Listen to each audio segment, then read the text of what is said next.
just wanted to do a quick video on acrylic skins. I enjoy making and creating things with acrylic skins. I'm going to show you how to do that and an idea of what to do with them. For my skins, I like to use a soft gel medium, and it can be any brand you want. I just happen to have golden. You could use Liquitex or any other brand of medium that you choose. I also have gloss. I prefer the matte. It's a little less shiny. And you just need a sheet protector, any size. I have a big one right here, so I could make either multiple colors at once or one big sheet if I know I have a big project that I want to use it on. These are some that I've done in the past. And once it's dry, it takes like a couple of days, depending on your humidity and how thick you made the layer. It can take 2 to 3 days, and you'll know it's ready.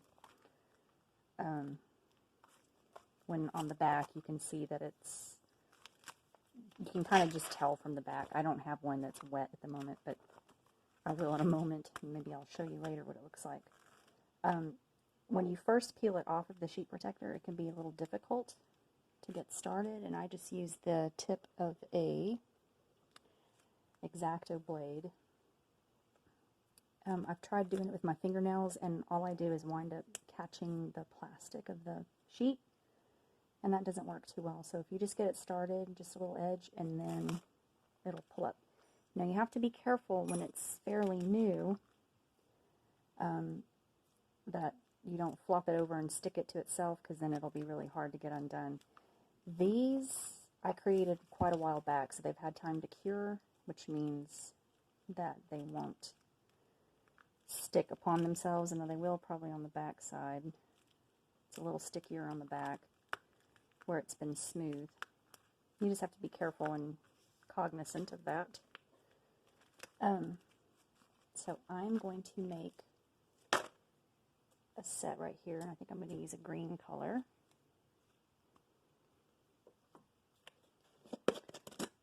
And so all I do, I have this little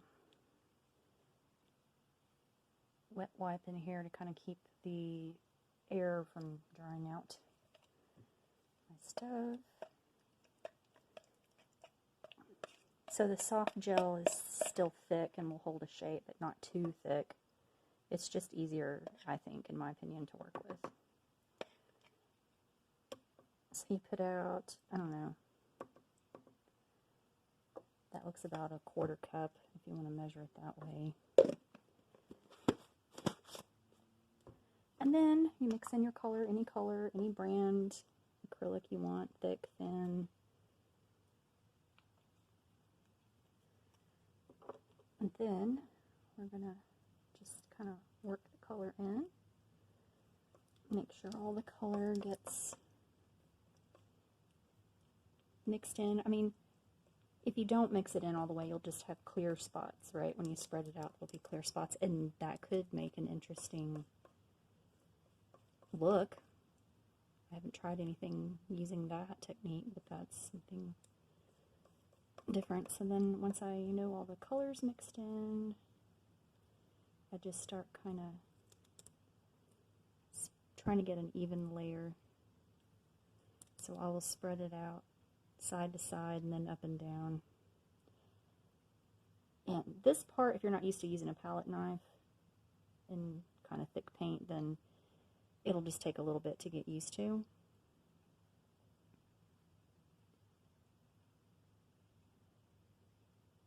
Do it like that, and I can kind of feel, you don't want to get it too thin, because then those areas will rip when you pull it off.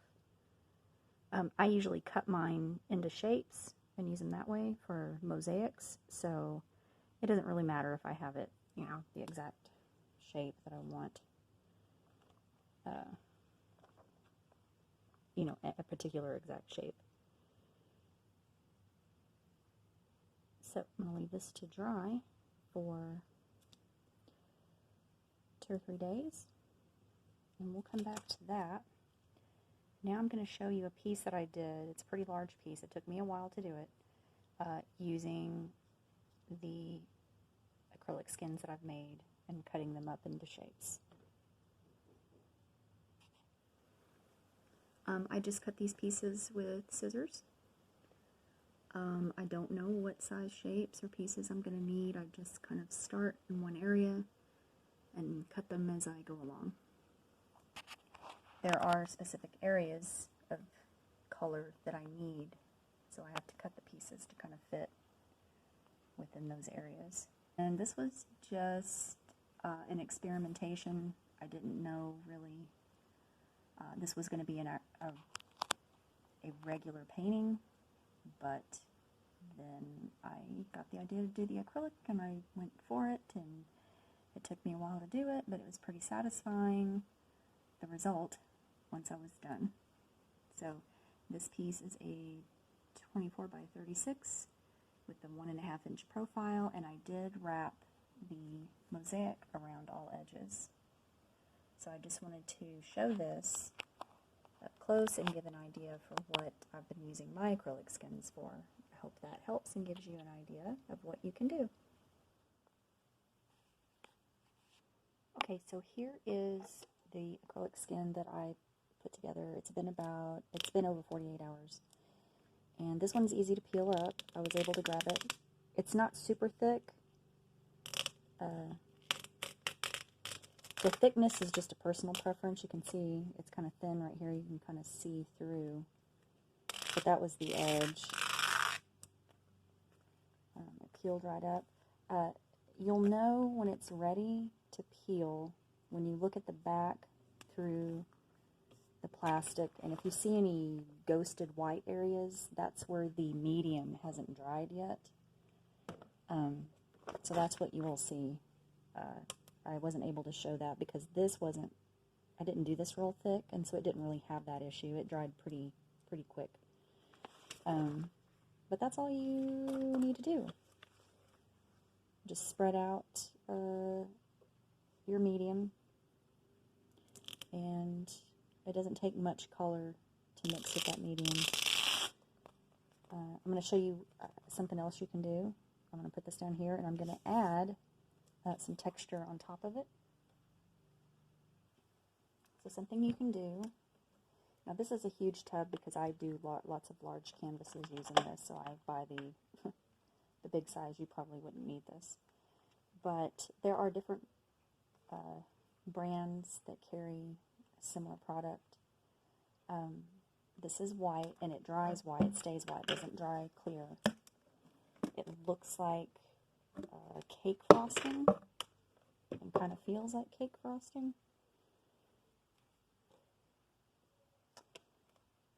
See it right here? It's very lightweight. Like, this tub weighs hardly anything. When it's wet, it doesn't weigh anything. When it's dry, it certainly doesn't weigh anything. You can put texture on your canvases without weighing your canvas down, like with traditional gel mediums or a full molding paste, which, when it's dry, is not flexible at all. It's like more like a plaster. But this is flexible. It's like a plastic plaster, if that makes sense. But I'm going to show you what to do with this. So here is a crafting product, similar product. This is by Ranger. This is texture paste. It does the same exact thing. It dries flexible. It's white. Dries white. But I'm going to use this because it's easier on the camera than a huge tub. So what I need now is a stencil. Any kind of stencil. It has a nice pattern that you want to use. It doesn't really matter.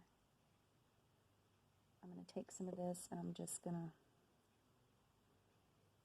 spread it across the stencil.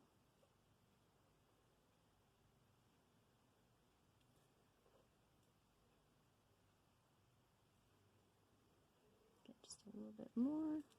So I'm going to peel this up. There we go. Bump the camera, sorry about that. And then when this dries, I will still be able to peel this up. It will be flexible. You can wrap it. You can still cut it up and use it as a mosaic. So we will revisit that once it's dry. But that's just another fun thing I like to do. And of course you can add color to this texture paste. It doesn't have to stay white. You can paint over it once it's done. You can do it that way. This is just something else that you can do with it. Okay, so we'll be back on that, and then I will also show you how to put the mosaic together, how to cut and glue and stick it down. Alright, so I store my acrylic skins in a tub, just like I do all my other art supplies. I did, so I still have colors from this, and I even still have some of the shapes cut and ready to go, so I could start another piece if I wanted to. You know, and they kind of stick together after a while, but they're easy to, once they've cured, they've had time to dry all the way completely, they store just fine. They won't stick together quite as bad as when they're first created. Sometimes you can get pieces stuck together and they just won't come apart, so that's a bummer. Again, I've got lots of little pieces ready to go.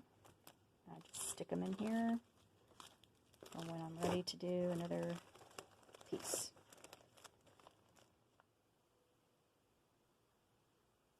Okay, so here I'm going to quickly show you how I stick down my acrylic skin mosaic pieces. First I will start with the little green test thing that I did. I've already cut it up. It was a sphere. And so if I just have one of these, I can cut it strategically and break it up to make it more interesting, make it look like there's more of the shapes. So you could do something like that. Fill in with a different color or texture in the background. So I may do something with these later. And I think this little canvas is a 6x6. But I'm going to take the soft gel mat, which is the same thing I made my skins with. And I usually start with the colors I know I'm going to want, and I just start cutting them up. Now these acrylic skins, acrylic sheets, are very pliable and easy to work with. It's like, I think I've said this before, it's the consistency of a fruit roll-up, is just start cutting shapes, usually triangles, but it can be square or whatever shape you want to use. And I just start cutting them down, and then when I start getting the triangular shapes, I cut from, you know, point to point, or point to side.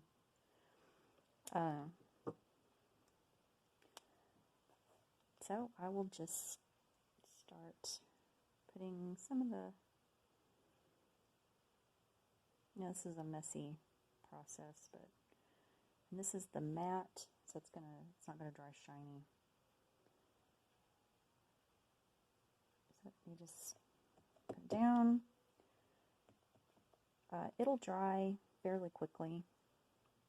If you need to reposition, you can pull it up pretty soon after you put it down, but after a while it'll be really hard to pull up, so just keep that in mind. I don't really have a pattern, I'm just kind of sticking things down at the moment to just show the initial process. Then I'll also show what I do to make it look like grout in between. Let's see, and as I go along, if I figure out, I try to keep, like, I don't know what that would be, like maybe 1/8 of an inch or 1/16 of an inch gap in between my pieces. You know, just whatever gap you want. It could be larger. The larger it is, the easier it is to do the grout color in between, but it's not that big of a deal. Oops, I have it backwards. So I'm going to put this one here. And so what I'll do is I'll start with a bunch of pre-cut shapes. And then as I start going along, I find that I need to fill in a specific shape, and so then I will cut some to that size. Let's see, what can I do? I'm not really sure what I want to do with this. And you can just go along As you put more and more down, then you'll start to see patterns of shapes. You kind of want them to be uniform. I mean, that's not necessarily true. You could have a bunch of big pieces and a bunch of small pieces. On my balloon, I have smaller balloons that are in the background, and they have smaller mosaic pieces on them, and the ones in the front have larger, obviously, and that'll lend to some depth.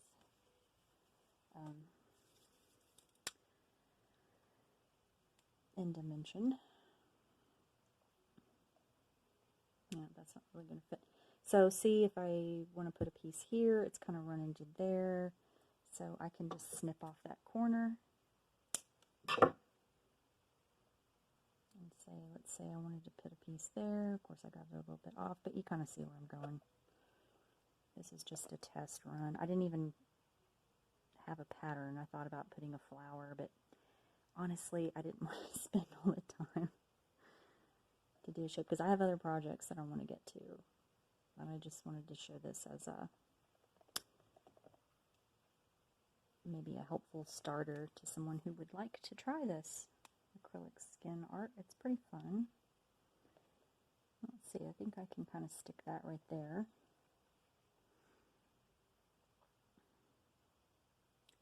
So I won't finish this today, but I will start a few pieces.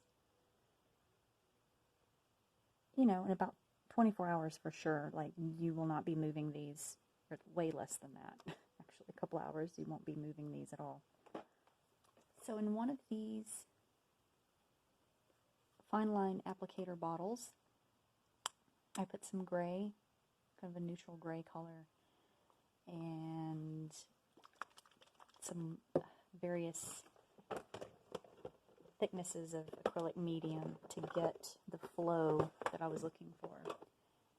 I started out with a soft bodied acrylic and kind of squirted it down in there, and then used a little bit of this Airbrush Medium.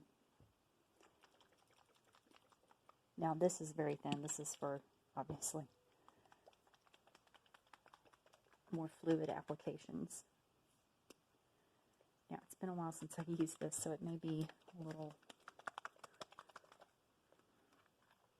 But this is the technique I did for the balloon. And it took a while, but it was, you know, it's relaxing. It's just kind of something to do. That kind of work that you can lose yourself in and think about other things. Have some nice music on in the background. But you can see, I'm not really squeezing it. I'm just allowing it to kind of flow out. And as you can see, it's filling in between those tiles.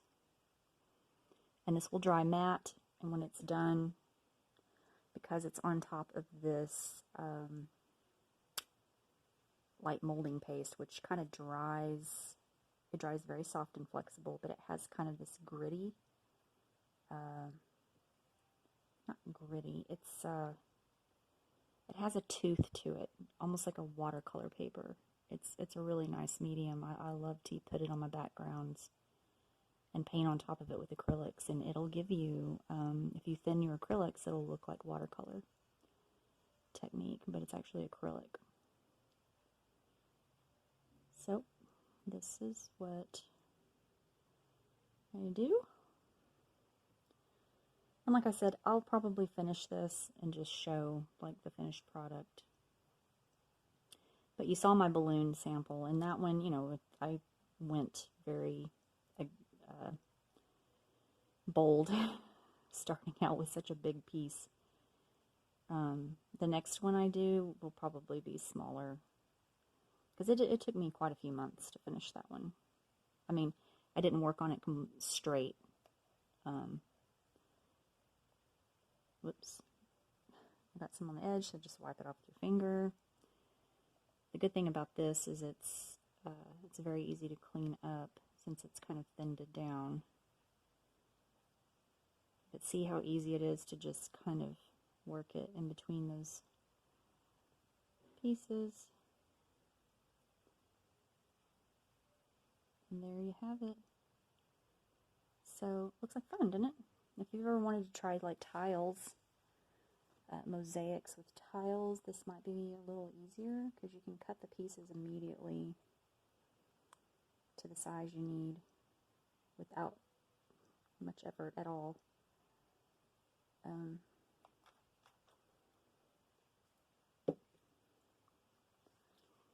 It's easy to go, clean up. I've even gone back and didn't really like the color of the tiles, so you can very carefully paint those. If you needed it to be slightly darker, you could paint it with a full-on paint, or you could just put like a thin layer on it. I went back on my balloon pieces and did a thin layer of iridescent color on top, which made them a little shinier. So you can do things after the fact, after you glue it down. So, just wanted to add that, and I hope that's helpful. And until next time, thanks for watching.